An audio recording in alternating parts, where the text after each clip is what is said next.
So, what do a horror movie, a roller coaster, and a ball flying towards your face all have in common? You blink. You shut your eyes reflexively in an effort to protect yourselves. Now, blinking as a primal human mechanism does us a lot of good. You can imagine that on the Serengeti 250,000 years ago. Blinking helped protect us whenever a predator was advancing towards our face, we needed to shield our eyes, or from the popping embers of a fire.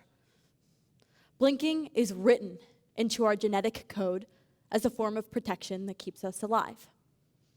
And yet, in a way, blinking as a form of perceived protection can also prevent us from embracing our best selves. And I know this because for the longest time, all I did was blink. I dreamt that my first kiss would be with the boy that I loved. And instead, my first kiss was involuntary.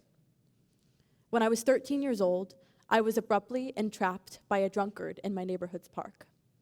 I tried and failed to squirm from his iron grip as he mashed his lips into mine. I had no breath to scream. The only thing that I had autonomy over in that moment was to squeeze my eyes shut. He jerked away and stumbled back, a liquor bottle slipping from his grasp and shattering on the ground before face planting into a bench, out cold. And I stood there. I just stood there. You have to understand that the only order of operations that 13-year-old me knew was the silly mathematical acronym PEMDAS. She still believed that the world had unshakable rules, that the world was fair, that actions had consequences, and consequences could only be prompted by actions. She didn't know the order of operations for an unprompted violation of unshakable rules. So, she stood there. Even though her feet eventually carried her away, even though a tear trickled down her cheek, her mind waited for the answers to come. My mind draws a blank for the days that follow, which speaks to how thoroughly shocking the experience was. But my memory picks back up weeks later with the dull thud of boxing gloves and the smell of a sweaty gym. Boxing was the perfect physical manifestation of the utterly maddening internal battle I was undergoing. One side was sparring in hopes that landing a jab would restore justice to my world and provide me the answers I so desperately wanted. And the other side was fighting to forget. I was overcome with a unique sort of paralysis, one that kept me rooted in rage in order to protect myself from deeper, lurking emotions I didn't yet know how to hold. As weird as it sounds, fighting trauma is like a game of whack-a-mole with a hydra head. You slam down the hammer on one head, thinking the creature gone, until it pops back up in a place that you're not expecting, doubled in size. Similarly, my festering emotions began to leak out into my life in ways uncorrelated with my trauma, like my brother running late for school. My brother and I used to commute together on the train to school every day, and one morning, he was running particularly late, and I was riddled with anxiety that we might miss the train and, therefore, my first period math exam. Despite my requests for urgency, he was lackadaisically shuffling down the hallway without a care in the world. I went up to him. I twisted his arm behind his back, and I pinned him to the ground. Spittle flew from my mouth onto his cheek as I verbally berated him. I'd never seen him look so bewildered, and I'd never been so bewildered with myself. A subtle emotion, annoyance, had triggered one far more severe, one that I thought was reserved for my attacker alone: rage. And this rage was driving a wedge into all my relationships, not just with my brother. I snapped at my parents whenever they asked me to run errands for them, and I beat my fists against the pool walls whenever I messed up at water polo practice. I've always been a stubborn person, but being assaulted took me from liking control to being paranoid about ever losing it. Whenever control slipped from my perceived grasp, I was transported back to that moment where my eyes squeezed shut and I lost all control. But what angered me the most, more than being made to feel powerless, was the fact that this man was winning. To me, he was winning if that unhealthy obsession with control continued to usurp my day-to-day life.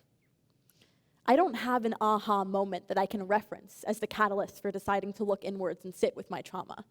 But what I do credit as my catalyst was witnessing the pain and the hurt that my unresolved trauma was causing the people that I loved. I could not stand seeing feelings I felt too cowardly to confront unfairly unleashed onto them. So I began to journal, which felt like the antithesis of boxing in a way to acknowledge rather than repress my emotions. I opened my eyes and I wrote, "It was slimy." His face was scratchy. I smelled rotting leaves. A broken liquor bottle glittered in the moonlight. I was reliving in the most objective, play-by-play way possible what had happened to me. And this truth felt less scary. It felt manageable. Refusing to name my trauma was just giving it more power to terrorize my mind. And to me, names and notions have power only if I decide that they do. And at that moment, I decided that those words wouldn't have any predetermined power over me. I was so tired from wrestling and examining and dissecting the what and the why and the how that I decided, contrary to everything I'd been taught, I didn't care if I had a neat answer. There was no, I feel this way because he blank. There was just, I feel. I feel scared. I feel alone. I feel powerless. I feel unclean. I taught myself that my emotions had merit just as they were, and that there was no need to solve or to fix them by attaching them to a cause. I found that this let both what had happened and my visceral response to it to coexist. There was a deep wave of relief when I stopped basing my self-worth on whether or not I knew the correct way to act based on my emotions, and embraced the fact that my emotions inhabiting their own space was correct enough. To do so, I had to set aside undistracted time to grieve, because when left alone, my fingers and mind would itch for a phone, a book, music, anything, to block out my thoughts and keep my metaphorical eyelids shut. I'd grown addicted to the chaos, to the emotional whiplash that came with overstimulating myself.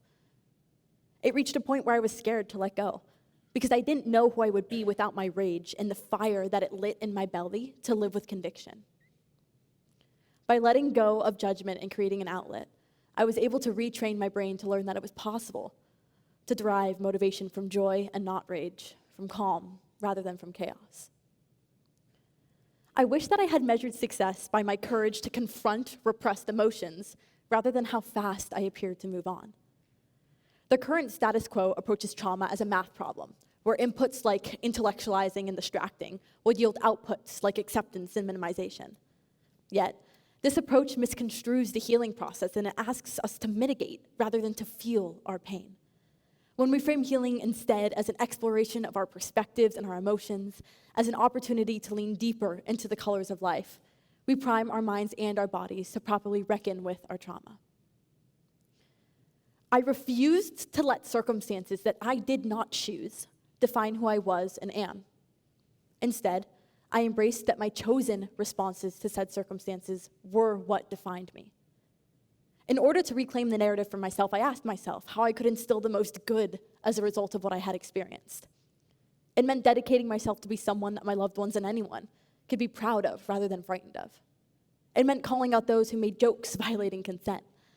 It meant creating safe spaces to discuss sexual assault, from one-on-one settings to school-wide initiatives. My inner narrative that I thought was closed grew a new story arc, and the ending changed from the girl suffering from assault to the girl who does something about rape culture. It wasn't something negative that was passively done onto me. It was a form of metamorphosis for the person that I really wanted to become. I believe it is the way that we lean into our traumas rather than repress them that allows us to view them as mechanisms of positive change for ourselves and for others. You do not have to let circumstances that you did not choose define who you were and are. Instead, your chosen responses to said circumstances can be what define you. Healing didn't give me back the girl that I was before that night in the park. It gave me something better. Agency, clarity, and the courage to choose myself over and over and over again. Because it is the moments that we most often want to escape that will teach us who we are, what we value, and the strength that we carry. Love is a verb, not a noun. Love is being willing to witness your own life as it unfolds, even when it's messy, even when it hurts, even when there's no clear resolution waiting on the other side. I still feel the urge to blink. That reflex isn't ever going to go away. But now, I acknowledge it. I choose to keep my eyes open and to trust that I can survive what I feel without shutting down. Because while blinking may keep us safe, it is not blinking that truly lets us live. Thank you.